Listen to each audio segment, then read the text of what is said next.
Now, from the makers of Cold Water Omo...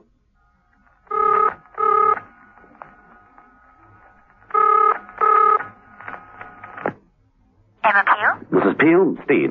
It's an urgent job. Get to Paul Ryder. He's just moved and taken a house on the other side of the park. Now, I don't know the address, and he hasn't yet got a phone number. But find out from the ministry. Mother will know. You get to Paul Ryder as soon as you can, understand? Message received. Right, Steve. But why, Steve? Well, there's been another escape from here, the Old Hill Monastery. Now, you must get hold of Ryder and tell him that Lubin is out. You got it? Lubin is out. Lubin broke out of here a short while ago, and if he gets to Ryder, one thing is certain. He'll kill him.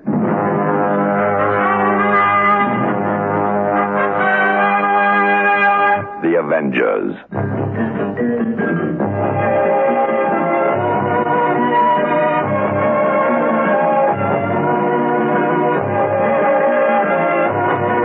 John Steed and Emma Peel, The Avengers.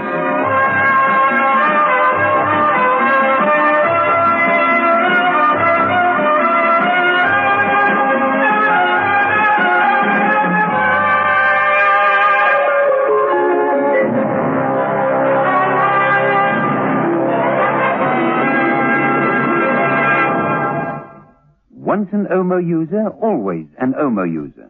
This is what Mrs. Lyons of Yellowwood Park, Durban, has to say. It is the one powder that does everything. Well, for me, I know that. Yes. There's so many things that I've used and experimented with just to prove cold water Omo. Really to put it to the ultimate test. You know, and I find that it's come up to all my expectations. Yes. Cold water Omo cleans best. Walls Ice Cream presents the new Pink Pussycat song. We got strawberry and vanilla, top and hop. That's on inside. White milky chocolate the way you like. All over the outside. Where walls Pink Pussycat house.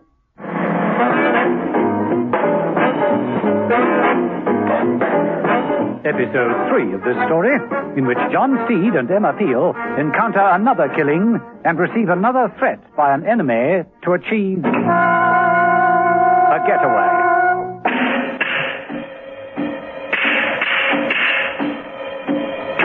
John Steed had been horrified when George Neville, one of his best friends and one of the finest secret agents in Britain, had been murdered.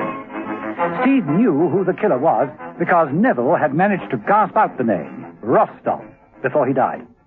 Rostov, Steed knew, was one of the 3 men sent to England to kill 3 top British agents in the case known as the Great Assassination Plot. The plot had failed, and the 3 men, Rostov, Lubin, and Esdov, had been captured and imprisoned in Old Hill Monastery, a tightly guarded Gothic building near London. Steed had visited the monastery and been present when the second escape had been effected. Lubin had got away. Steed, knowing that Lubin's target was Paul Ryder, had hastened to the phone to alert Mrs. Peel. Mrs. Peel got on with the task straight away, but she had a little difficulty in finding Ryder's new address. It was a new house on the other side of the park. Ryder himself was doing a little decorating, standing on a ladder, painting a cupboard in the bathroom bright red, when he heard a voice calling, Ryder. Ryder. Who is it? I'm coming. Ryder climbed down the stepladder and walked into his bedroom. The voice called again, echoing round the half-empty house. Ryder. Ryder. I'm going to kill you, Ryder. What the devil? Who are you? And where are you? Ryder walked from the bedroom into his sitting room. I've come to kill you, Ryder.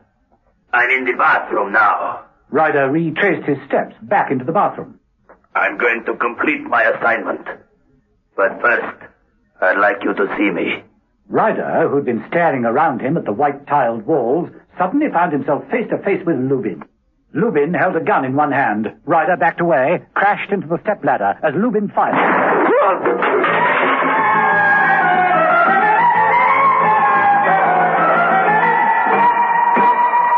Mrs. Peel had just arrived in her car outside the house when she heard the shot. She leapt from the car and tore up the driveway into the house. The front door was open. She rushed in. Paul! Paul, where are you, Paul? From under the bathroom door flowed a bright red trickle. Mrs. Peel stopped, and then, characteristically and courageously, kicked the door open and shot in. Paul! Paul! Mrs. Peel saw the dead man lying in a pool of red paint that oozed from the paint tin. She glanced around. There were footsteps in the paint, red footprints that led to about a foot from the wall. Mrs. Peel looked around with confusion, and then she heard... What the devil? There, in front of her eyes, were red footprints forming, walking through the open door and down the corridor, slowly fading as the paint wore off, fading into nothing.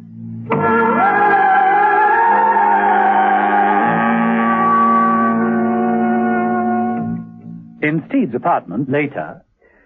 Paul Ryder. They got Paul Ryder. They got him. I'm sorry, Steve.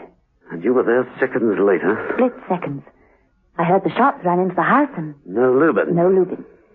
But he couldn't have got past me, Steve. It was just plain impossible. This whole business is impossible.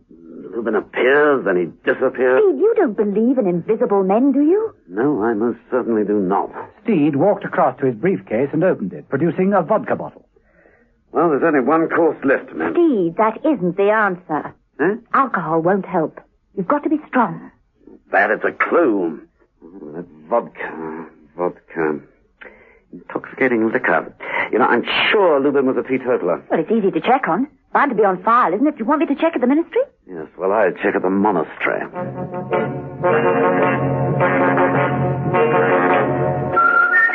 So, Steed went back to Old Hill Monastery and checked with Colonel James.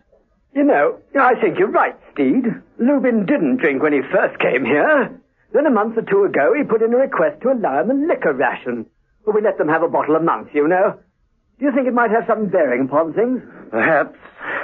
Don't see how. I imagine you check every bottle. I do better than that. I sample them personally. This one's rather a good blend. There's possibly nothing in it. Lubin probably took the drink through sheer boredom. Esdorf. What about him? He's the only one of the trio left, Colonel. We've trebled the guard and make spot checks right round the clock. Guards and checks haven't done much good so far. For pity's sake, Steve, what more can I do? Chains and manacles? If we have to resort to that, we might as well... Go in the other side, yes. Yes, I agree. I'd like to see Esdorf again, all the same.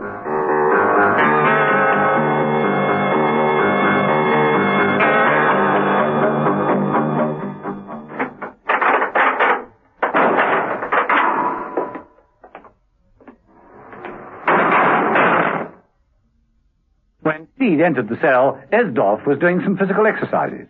35. Ah, Steed again. I thought all you did was think. Think and plan. But a plan remains a plan unless one has the physical prowess to put it into action. You're still planning to run away from us, Esdorf? Run? No, I don't think I shall run. I shall walk. A measured trade. I shall regard my freedom as one does an exotic drink, a fine cigar, or a beautiful woman. I shall savor it, a pace at a time. Oh, no, Mr. Steed. I shall not be running. You put on a fine show of confidence. I'm also being incredibly well-mannered, delicately avoiding taboo subjects. I'm leaving you to mention the unmentionable. It begins with the letter L. Lubin? Ah, you brought it out into the open. I wanted to spare your feelings. Cheers. Cheers. What was it you said on the last occasion? You're bluffing. Well, what's that? And now you say I am putting on a fine show of confidence. Well, am I? So, you will escape? I will escape. And complete your assignment? Yeah. It has kept me sane all the time I have been here. The thought that one day, I would do what I was sent here to do. That I wouldn't be cheated of it. You can depend upon it. I will complete my assignment. And who is your target? You would like to know, wouldn't you? Well, you've been so forthcoming about your escape. I should... You would like to know who I was assigned to kill. You tried to extract that from me before, during the weeks of interrogation. I told them they wouldn't break you. Not you. You're too good at your job, Esdorf. Oh, better than you, Steve. Had the circumstances been reversed, would you have broken? I don't think so. We're evenly matched, you and I. Perhaps. Well, I shall leave you. That's why they chose me, of course. Pardon? I said, that's why they chose me. It amuses me to tell you this now, Steed. It's you, Steed. You are my target. You are the man I am going to kill.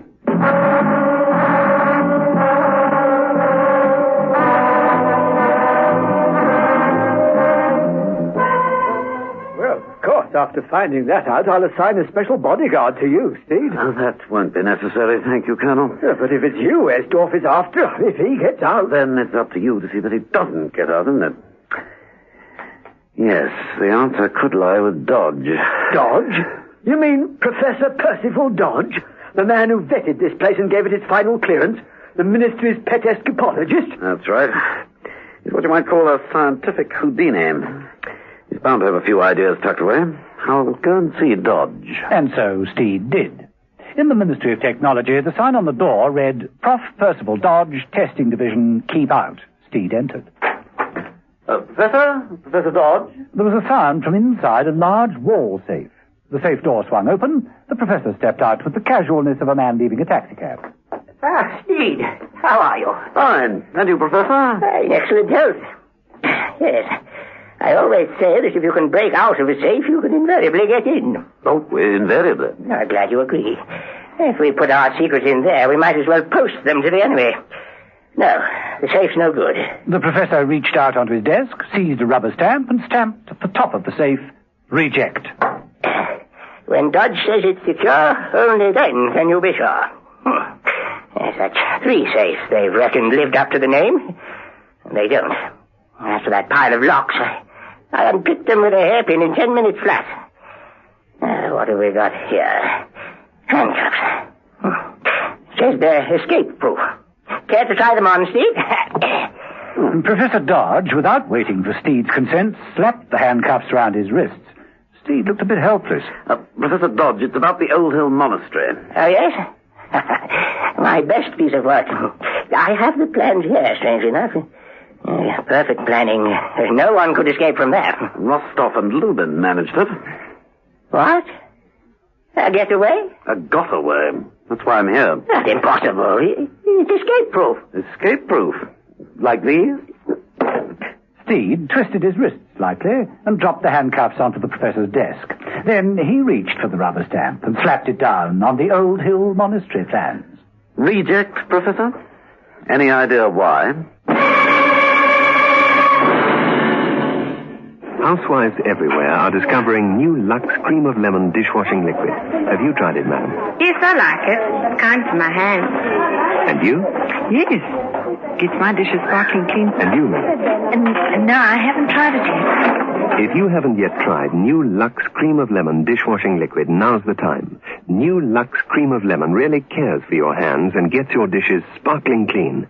Lux Cream of Lemon at your shop now.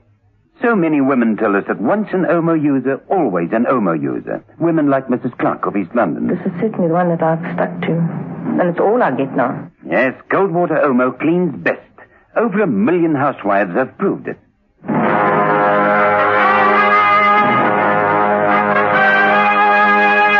The Avengers.